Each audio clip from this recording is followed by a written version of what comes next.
नमस्कार दोस्तों, इस वीडियो में बात करेंगे इम्पोर्टेंट अलंकार के बारे में। कौन कौन से बात करेंगे यहाँ पर हम उपमा अलंकार के बारे में बात करेंगे, उसके एग्जाम्पल देखेंगे, फिर उसके अनुसंधेय अलंकार देखेंगे, फिर उसके बाद में आपका कौन सा उत्प्रेक्षा अलंकार देखेंगे, फिर उसके बाद में अपना कौन सा भैया। तो ये इतने हम 4 इम्पोर्टेंट आपके अलंकार देखेंगे। चलिए देख लेते हैं। पहले देखते हैं उपमा अलंकार। उपमा अलंकार भाई क्या होता है? तो उपमा अलंकार क्या होता है? जब दो वस्तुओं की गुण, आकृति और स्वभाव आदि में समानता दिखाई जाए। किसमें किसमें भैया?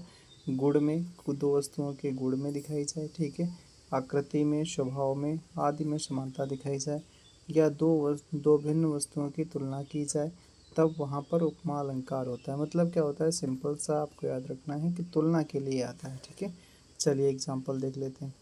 कह रहा है कि लघु तरनि हंसनी सी सुंदर, यानी कि यहाँ पर नदी के तट को हंस के समान माना गया है, तो इसलिए कौन सा उपमा अलंकार हो जाता है।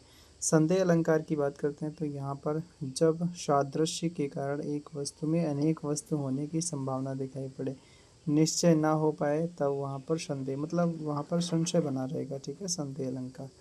एग्जाम्पल देख लेते हैं। कह रहा है कि कहे सप्रेम एक एक पाही, राम लखन सखी होय कि नाही। अच्छा, भरत शत्रुघ्न को देखकर ग्रामों की स्त्रियों को सादृश्य के कारण उनके राम लक्ष्मण होने का संदेह होता है, ठीक है, तो इसलिए यहाँ पर संदेह अलंकार हो जाता है। उत्प्रेक्षा अलंकार की अगर बात करते हैं तो यहाँ पर उपमेय में उपमान होने की संभावना या कल्पना की जाती है, ठीक है, उत्प्रेक्षा। और यहाँ पर पहचान कैसे होती है? जनु, मनु, इव, मानो, मनो, मनहु आदि सब यहाँ पर शब्द आते हैं इसमें, ठीक है। तो चलिए एग्जाम्पल देख ले। कह रहे हैं कि सिर फट गया उसका वहीं, ठीक है, मानो अरुण रंग का घड़ा हो। मानो है, देखो यहाँ पर इन पंक्तियों में सिर का लाल रंग का घड़ा होने की कल्पना की जा रही है।